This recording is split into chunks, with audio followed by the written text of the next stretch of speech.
So today we will be looking out at Ontario's PNP categories and the new program that has been rolled out. A single largest structural overhaul have taken place, and this is for the PNP, and it's effective right now. The OP has completely eliminated 8 of its most popular streams, and they are completely gone. But before you panic or pack your bags, let me be very clear. Ontario has not stopped accepting immigrants, and let's look into what it's all about.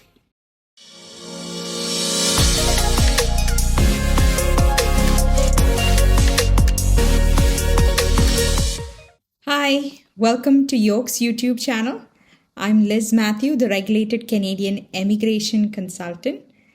Thanks for tuning in. The ministry basically said that there are 2 main reasons, and responsiveness and integrity are the 2 main reasons. And the federal government allocated Ontario 14,119 nomination slots for 2026. So they have replaced everything with a brand new unified program, and it's the Ontario Workforce Priority Stream. And in this video, we'll break down exactly what has changed, who is completely safe, and how the new requirements work, and why this might actually be a massive win for you if you are already working in the province. So let's dive into the video. So running 8 separate streams with overlapping, it created a massive administrative backlogs, and the province wants a streamlined pathway to focus on workers who are already inside Canada and filling critical structural shortages.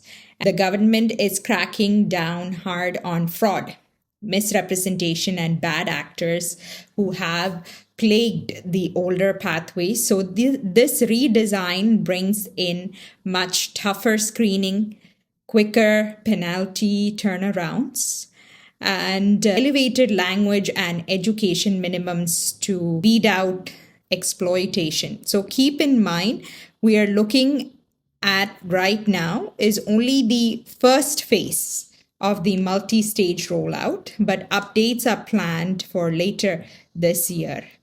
And the new pathway is the Ontario Workforce Priority Stream. And to be qualified for this stream, you will be requiring a full-time permanent job offer from an eligible Ontario employer. So let's break down the 2 main worker tracks because the requirements have fundamentally shifted. So the tier 0, 1, 2, 3 category job occupations, if your job falls into these high skilled tiers, you must meet one of the 3 new flexible work experience criteria. Basically, if you have worked for 6 consecutive months within the last 3 years for the exact employer offering you the permanent job, that is the first criteria of work experience. Second one is if you are a recent graduate from an eligible Ontario institution, that requirement drops to just 3 consecutive months with that particular employer. And the traditional pathway is you have 2 years of cumulative experience in that specific occupation anywhere over the past 5 years. As you can see, there is a lot of similarity between the previous streams like the foreign worker stream, OINP international graduates, and the OINP in demand stream. That's very much similarity. They have basically combined all the requirements together into one program. So then the next category is the tier 4 and 5 rules, and also the self-employed, basically for physicians. So this is an incredible addition for occupations that very narrow pathways for PR in Ontario. So basically, if you have a 9 months of cumulative work experience over the last 2 years with the supporting employer in a tier 4 or 5 category, and a minimum language baseline of CLB4 and a Canadian high school diploma or its certified equivalency, then you are eligible under the Tier 4-5 program under this particular stream. And so another one is the self-employed physician. So if you are self-employed, there is a specialized carve out just for you. You don't need a traditional job offer provided you are in good standing with the College of Physicians and Surgeons of Ontario and are fully eligible to bill through the OHIP. So what happens to your file if you were already caught in the transition phase? So if you already received an invitation to apply, completed your application and formally submitted it before the cutoff date, you are fine. Ontario has explicitly confirmed your file will be processed under the previous rules of your stream. So if you are someone who had an active expression of interest sitting in the pool but had not received an official invitation yet, it's bad news. Those expression of interest have been automatically wiped and withdrawn. So when the new expression of interest portal opens later this summer, you will have to log back in and submit a brand new profile under the new workforce priority criteria. And every time a province updates its immigration law, the playing field tilts. So let's look at who wins and who faces an uphill battle under this phase 1 that has been released.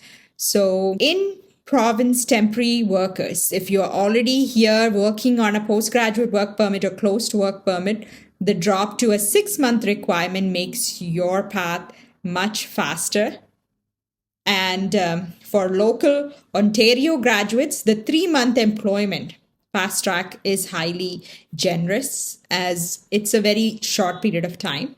And the new rules heavily slash company revenue thresholds for businesses operating in rural and northern communities. So making it much easier for small town employers to sponsor talent. And the disadvantaged people are the out-of-country applicants. So if you don't already have an active connection or job offer with an Ontario employer, navigating this particular phase 1 will be tough. So the sudden closing of the direct master's and PhD graduate stream means you can no longer get PR purely based on having an advanced degree. You must have had arranged job offer now. That is an important criteria. So because this is phase 1, there are crucial pieces of information that the government hasn't released yet, and we're still monitoring and waiting on. The official date the new expression of interest portal launched just stated it's going to be sometime later this summer. And the mechanics of the new EOI scoring metrics, the specific parameters of what phase 2 will bring later this year, which many insiders accept will bring a brand new exceptional talent or dedicated graduate pathway. And the main takeaway here is do not panic, but do adapt. Ontario is basically shifting from a program that rewards what you look like on paper to a program that rewards active integration into the actual workforce. If you are already employed here, review your language test validity, check your tier levels, and map out your next steps immediately. So let us know in the comment box if this video has been helpful to you and what is the tier category job that you are working in and how has this introduction of the phase 1 affected you. We'll be happy to hear you out. Thanks for tuning in. See you all in the next video.